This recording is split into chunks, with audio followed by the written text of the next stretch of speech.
Let's take a trip to Gotham City.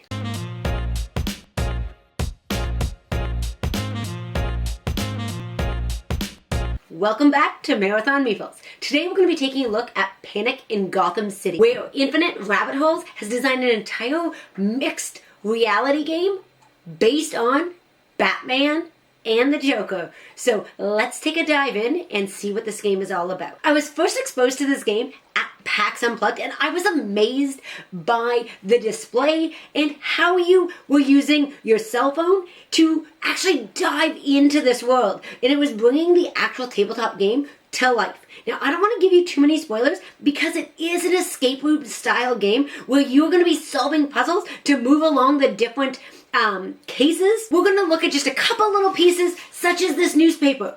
Now, it looks like just a standard newspaper. However, throughout the game, you're going to be using it and your tech to discover different aspects of it. The stories, though, are written really well, and you can just dive into them and have a read through. So every piece of this game has set up in a way for you to explore it, but also use it to solve puzzles. While I was talking to the designers, they were telling me how the storyline was important, and you can see it throughout the entire game.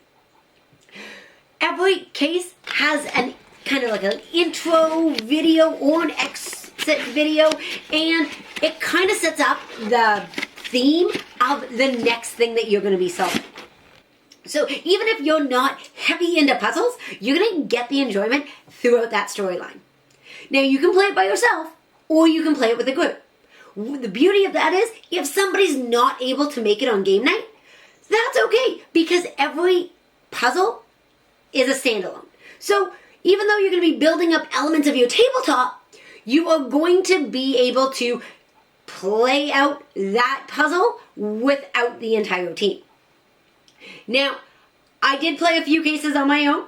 I won't lie, they definitely took me longer than when you played them with a group. I also stopped midway and came back to it and found that it was okay. I didn't have to play it as a giant marathon. But because it only takes about 6 to 8 hours, you totally could play it as a marathon. That would save you from needing somewhere to store it. That's my only downfall to this game. Once you build certain elements of it and you get your tabletop board going, you're building buildings. So it's three-dimensional. It's awesome. However, it takes up a lot of space. So keep that in mind if you're going to break this up over multiple 1-hour plays. You will need somewhere to store it. Not a big deal, just something to think about. So what I loved about this is the fact that I could stream my app to my TV using mirroring, and everybody could be involved in the puzzles and the videos on a big screen TV. Now, you don't need that. You can play it just on the app on your cell phone and just pass that around to everybody. Let everybody use it to look at the clues on three-dimensional elements, which to me is awesome. How cool is it to have your building come to life? Like a helicopter flying through the sky of your three-dimensional city. I found that fascinating. However, I'm off on a tangent. Let's get back to actual gameplay. All of the puzzles are escape room style. So you're going to be using different forms of logic, puzzle building in order to do this.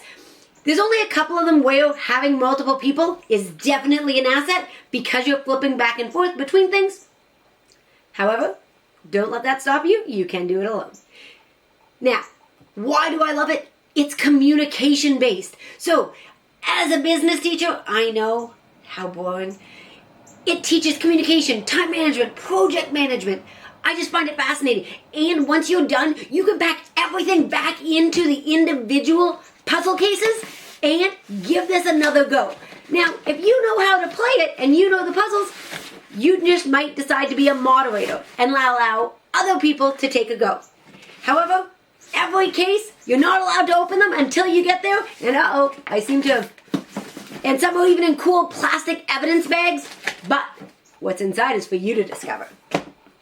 So quality is there, storyline is there, the puzzles range in difficulty so everybody can have a chance at solving something. Great family game, great game night game, or great teaching tool depending on who you are. So that's my view of this game. It is expensive, but because you can reset it, I think it's definitely worth its value. The storyline's there, and I'm really excited to see what Infinite Rabbit Holes brings out next, whether it's going to be an expansion to the physical pieces that are already in here, add extra apps and puzzles, or if it's going to be a totally new game in this new mixed reality tabletop gaming, who knows? So if you know what's coming next, if you have ideas of what's coming next, definitely share them with me. I'd love to hear it.